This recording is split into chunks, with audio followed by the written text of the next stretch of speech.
आज हम बात करेंगे जॉन कीट्स की पोयम है हाइपेरियन। हाइपेरियन जो पोयम है, ये मतलब एक इपिक की तरह लिखने की कोशिश थी कीट्स की। मतलब कीट्स भी इसे ऐसे ही बनाना चाह रहा था जिस तरीके से मिल्टन ने पैराडाइज लॉस्ट लिखी है। तो पैराडाइज लॉस्ट तो एक बड़ा इपिक था, 10 बुक्स में लिखा था मिल्टन ने। बाद में रिक्वेस्ट पे या ये देख करके कि भाई एक 12 बुक्स एक कंप्लीट नंबर होता है किसी भी इपिक को लिखने के लिए, तो उसने उसे 10 बुक्स को स्प्लिट करके वो 12 कर दी थी। लेकिन हाइपेरियन जब लिखनी स्टार्ट करी थी कीट्स ने, क्योंकि देखो जब कीट्स की बात आती है वो दो व्यक्तियों से, दो पोइट से बहुत ज्यादा इन्फ्लुएंस था। नंबर वन स्पेंसर और सेकंड वन जो था वो मिल्टन था। तीसरा नंबर अगर आता है तो फिर शेक्सपियर का आता है। तो मिल्टन की जो पैराडाइस लॉस्ट थी उससे इंस्पायर होकर के कीट्स ने हाइपेरियन बुक लिखी। इसकी जब आप स्टोरी भी देखोगे तो कुछ ना कुछ उसकी जैसी ही है। लेकिन अब आप कहोगे सर वो तो मैंने बहुत लेंथी कराई थी आपको, क्योंकि वो बहुत इंपॉर्टेंट थी। मिल्टन की जब मैंने कराई थी तो उसमें बहुत सारे क्वेश्चन थे, कई दिन लगे थे उसे कराने में भी। तो लेकिन हाइपेरियन में ऐसा कुछ नहीं है, ये तो एक छोटी सी पोयम रह गई। इसकी केवल दो ही बुक कंप्लीट कर पाया था जो किड्स है। उसके बाद इसकी जो थर्ड बुक थी बस वही, ये मतलब एक तरीके से इनकम्प्लीट वर्क है। यहाँ पर अब है कहानी किस तरीके से, स्टोरी तो जिस तरीके से सैटर्न दिखाया था ना, फॉलन एंजल, ऐसी यहाँ पर भी सैटर्न की तरह ही सैटर्न नाम है, SATURN। सैटर्न जो है उसे भी ऐसे ही डिफीट कर दिया गया था। और किस तरीके से मतलब इसे डिफीट कर दिया गया। और यहाँ पर भी दो ग्रुप है, जिस तरह से पैराडाइस लॉस्ट में दो ग्रुप थे। एक गुड एंजल थे, मतलब या देवी देवता या गॉड वाली पार्टी हो गई, जहां पर चेरब थे, एंजल्स थे, और एक तरफ डेविल्स थे, शैतान थे। जो पार्टी का हेड था सैटर्न, उसके फॉलोवर थे। तो जिस तरीके से वहां पे दिखाया गया था, यहाँ भी लड़ाई है टाइटन्स के बीच में और ओलंपियंस के बीच में। ओलंपियंस की बात तो मैंने साइकी और टू साइकी जब पोयम कराई थी तब भी आपको बताई थी। ओलंपियंस माउंटेन, ये गॉड गॉड एंड गॉडेस जो है वहां पर रहते हैं। और टाइटन्स एंड ओलंपियंस जो है आज भी, मतलब अगर हम बात करेंगे तो इस वाली पोएम में हाइपेरियन में भी टाइटन्स एंड ओलंपियंस की बात करेंगे। अब ये टाइटन्स और ओलंपियंस दोनों मतलब ये गॉड से जुड़े हुए हैं, मतलब दोनों तरफ देवी देवताओं की बात है। ये ग्रुप है, एक टाइटन्स का ग्रुप है, एक ओलंपियंस का ग्रुप है।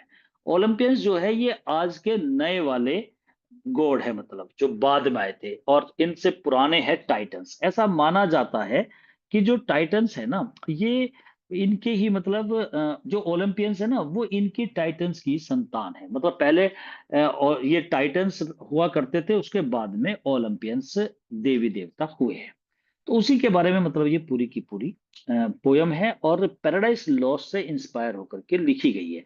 टाइटन्स और ओलंपियंस का वॉर दिखाया गया है इसके अंदर, जैसे पैराडाइस लॉस्ट में वॉर था। और इसका हीरो है हाइपेरियन। ये जो नाम है ना हाइपेरियन, ये एक गॉड का नाम है जो ग्रीक गॉड है और सूरज का देवता, मतलब ग्रीक मैथोलॉजी के अनुसार द गॉड ऑफ सन है ये। और टाइटन्स में है, मतलब जैसे टाइटन और ओलंपियन से दो धड़े बना दो आप, टाइटन्स में एक है हाइपेरियन। यही एक ऐसा व्यक्ति था या गॉड है, खैर व्यक्ति तो यहाँ तो कोई कॉमन पर्सन तो इसमें आपको कोई दिखाई देगा नहीं। जैसे आपने पैराडाइज लॉस्ट पढ़ी थी ना, उसमें कॉमन पर्सन कहाँ थे, वहां पे सब कोई सैटर्न, एडम और ईव अगर देखे तो वे भी सुपरनेचुरल पावर थी वहां भी। गॉड था, उसके एंजल्स थे, डेविल्स थे, मोलाज, मतलब वहां जितने राफेल सब वो ही थे। मतलब वहां पे भी आपने देखे थे सारे के सारे एंजल थे। इसी तरीके से इसमें भी कोई कॉमन पर्सन नहीं है। देवी देवताओं की लड़ाई है, और एक तरफ टाइटन्स वाले हैं, एक तरफ ओलंपियंस वाले हैं। जो टाइटन्स है इनकी मैं बता रहा था, इसी में हाइपेरियन है। तो जो ये हाइपेरियन है यही हीरो है। और ये ग्रीक गॉड है, और सूरज मतलब गॉड ऑफ सन इसे कहा जाता है ग्रीक मैथोलॉजी में। तो जितने भी टाइटन्स थे वो सारे डिफीट हो गए थे इस वॉर में स्टार्टिंग में, केवल हाइपेरियन को छोड़ करके। थिया जो है वो हाइपेरियन की वाइफ का नाम है, इसमें थिया नाम है। वो स्टार्टिंग में सैटर्न है इसके अंदर भी, जो बिल्कुल मायूस होकर के बैठा हुआ है युद्ध हार करके, उसे इंस्पायर करती है ये थिया। और कहती है कि तुम इसके साथ, हाइपेरियन के साथ मिलकर के और ओलंपियंस में मतलब फिर दोबारा से एक लड़ाई लड़ सकते हो। तो इसे मतलब एंकरेज करती है, वो थिया नाम है। तो यहाँ ये सब उसी से है, इसी की तरह मतलब ये इनकम्प्लीट रहता है, हालांकि इसके क्वेश्चंस में मैं इसे सारी चीजें कंप्लीट करा दूंगा। तो इसमें मेन मेन जो क्वेश्चंस आते हैं ना, ये जब बच्चों को नहीं पता होता, इसके ऊपरी क्वेश्चंस को पूछा जाता है, क्योंकि ये इंपोर्टेंट वर्क है नहीं। मतलब हम इसे पूरे को पढ़ने लगे ऐसा वर्क नहीं है, इसमें क्वेश्चन सीधे सीधे ये आते हैं। टाइटन्स के बारे में पूछा जा सकता है, ओलंपियंस वार किस किस के बीच में हुआ, और हाइपेरियन कौन है तो ये पूछा जा सकता है, सैटर्न के करेक्टर के बारे में पूछा जा सकता है, कितनी वर्क कितनी बुक में ये लिखा गया है। ऐसे कुछ इसमें क्वेश्चंस आते हैं, तो इसलिए सीधे सीधे इन क्वेश्चंस को ही हम देख लेते हैं।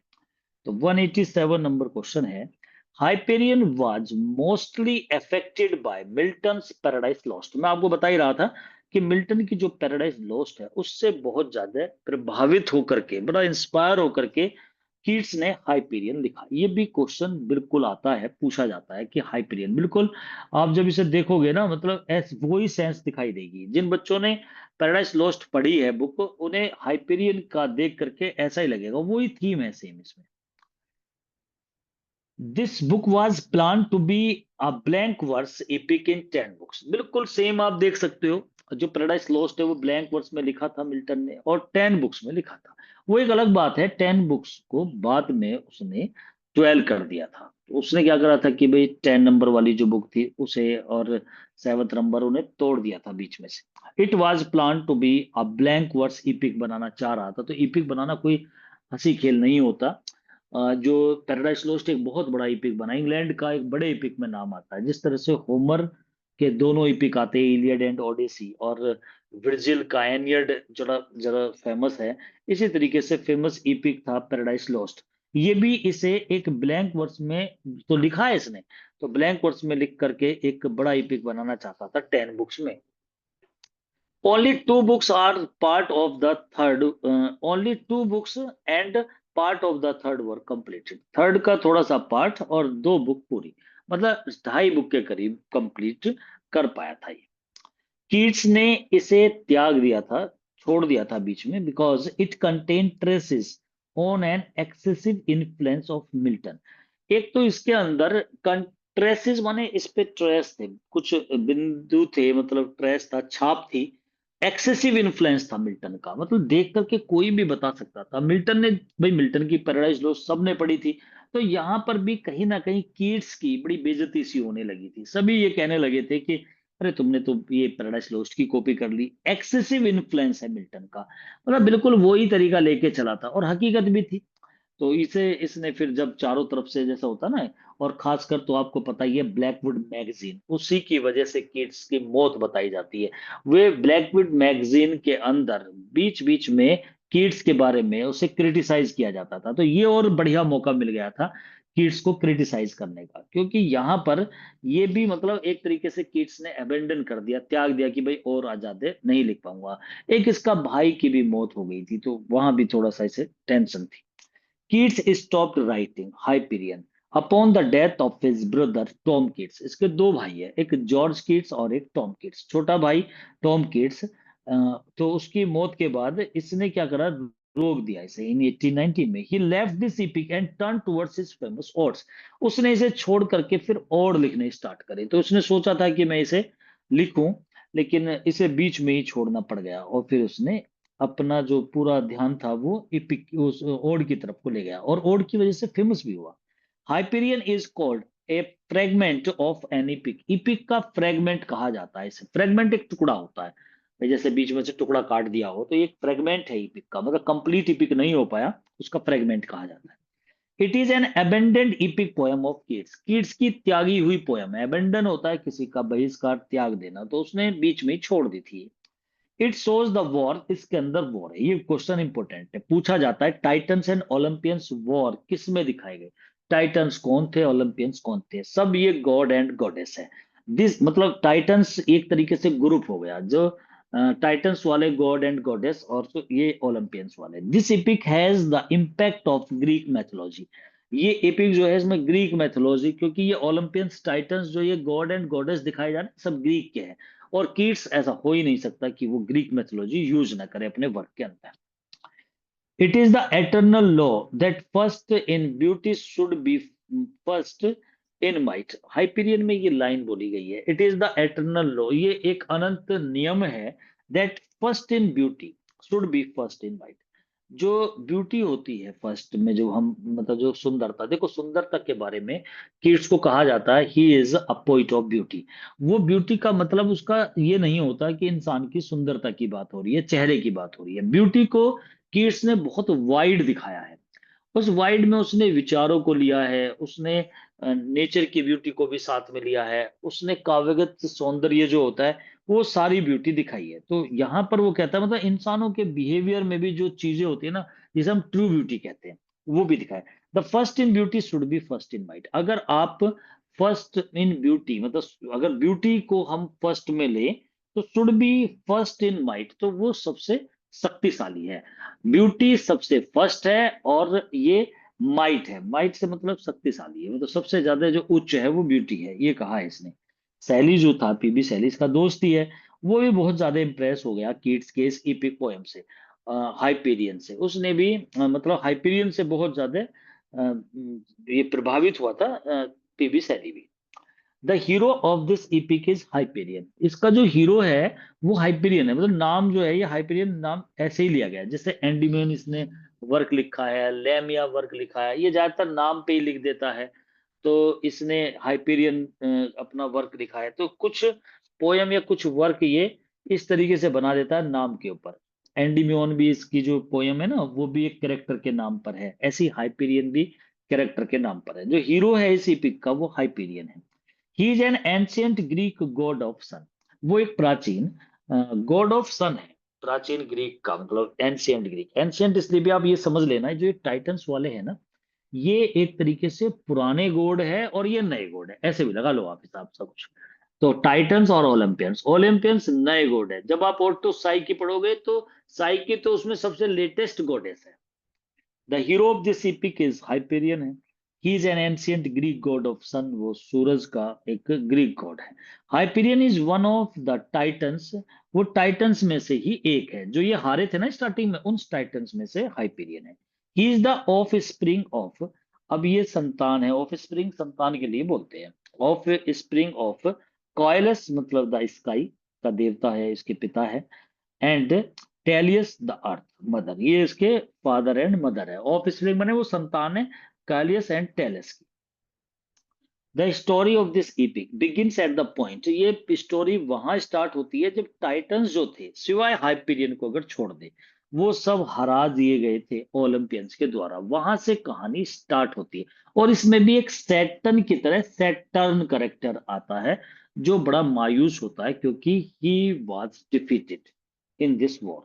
We find the despair of Titans in this epic। इसमें सब निराश है, जितने भी टाइटन्स है वो अलग बात है, हाइपीरियन हारा नहीं था, लेकिन सभी टाइटन्स निराश दिखाए गए हैं।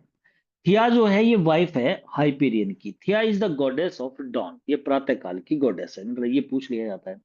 Olympians are the offsprings of Titans, ये जो ओलंपियंस है ना, ये इन्हीं की संतान है, मतलब ये पुराने गॉड है, उनके बाद ये ओलंपियंस आए हैं।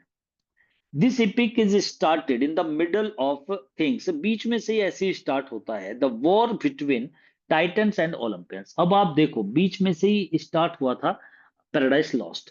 बाद में एक कहानी बताई जाती है, पैराडाइज लॉस्ट में भी ऐसा ही हुआ था ना, सीधा वॉर के बारे में तो बाद में फिर बताता है, जब राफेल आकर के बताता है कि भाई ऐसे ऐसे युद्ध हुआ था। तो पोयम को एकदम स्टार्ट हो जाना, पैराडाइज लॉस्ट स्टार्ट हुआ कि सैटर्न एकदम वहां पड़ा हुआ था नीचे, फॉलन एंजल, तो नीचे पड़ा हुआ था ना, वहां से स्टार्ट होता है। This epic is started in the middle of things, ये भी बीच में से, मिडिल ऑफ थिंग्स मतलब कहानी के बीच से स्टार्ट होता है। द वॉर है between titans and Olympians is over, वो दिखाया नहीं है, खत्म हो गया। स्टार्टिंग में इसी पिक के टाइटन्स को डिफीट करा हुआ दिखाया है, और वो फॉलन एंजल्स हेयर, देखो बिल्कुल वही आपको दिखाई दे रहा होगा, Titans are defeated and fallen angel है वे यहाँ पर। आपसे पूछा फॉलन एंजल जिन्हें गिरा दिया गया है, टाइटन्स को। द डिफीटेड टाइटन चीफ, इनका जो मुख्य है, जो हेड है, जैसे उसमें सैटर्न था इसमें सैटर्न है, ऐसे चेंज कर दिया इसने, कीट्स ने। वो बैठा हुआ है अकेला, स्टार्टिंग में वो बिल्कुल अकेला, मायूस और बहुत ही डिसअपॉइंटेड है। Saturn is replaced by N Olympian GS. पहले ये जीएस के नाम से जाना जाता था, फिर इसे सैटर्न बना दिया, बिल्कुल ऐसे ही जैसे लूसीफर से लूसीफर को चेंज करके जब वो एंजल था तो लूसीफर, फिर उसे बना दिया सैटर्न। ऐसे ही ये भी रिप्लेस हुआ है। Instead of completing this EPIC, इसके बावजूद कंप्लीट करने के बाद जॉन कीट्स ने एक एंटायरली डिफरेंट पोयम लिखी, इससे बिल्कुल अलग, बिल्कुल ऐसी जैसे पैराडाइज लॉस्ट के बाद पोयम लिखी गई पैराडाइज रिगेन्ड, उसका सीक्वल था वो, सेकंड पार्ट था पैराडाइज का रिगेन होना। ऐसे ही इसी के बाद अगर हम हाइपेरियन के बाद एक अलग से एक और पोयम लिखी गई जिसका नाम था द फॉल ऑफ हाइपेरियन, ये इसका सेकंड पार्ट है। It was also incomplete and was published posthumously in 1856। ये भी इनकम्प्लीट रहा, लेकिन ये कीट्स की मौत तक पब्लिश नहीं हुआ, उसके भी कम से कम 35 साल बाद, 35 ईयर्स के बाद में पब्लिश कराया गया था। पोस्ट्यूमसली का मतलब आप जानते ही हो, ये वर्ड वन वर्ड सब्स्टिट्यूट में भी बहुत बार पूछ लिया जाता है, मतलब पिता की मौत के बाद। अब यहाँ पिता कौन है? कीट्स। कीट्स ने लिखा है, तो ये जो वर्क है वो कीट्स के हैं, तो कीट्स इनका जन्मदाता है। कीट्स की मौत के बाद ये पब्लिश होता है, द फॉल ऑफ हाइपीरियन। ये भी कोई इंपोर्टेंट नहीं रहा। तो ये था आपका हाइपीरियन। तो हमें बस उस युद्ध के बारे में ये क्वेश्चन, मतलब ज्यादा डीप नहीं जाना है इसमें, नहीं तो क्योंकि इसकी कोई ऐसी स्टोरी नहीं है। तो इस तरीके से ये अगर हम देखें तो ऐसा ये क्वेश्चन रहा है। ठीक है, यहीं तक इसका ये करेंगे।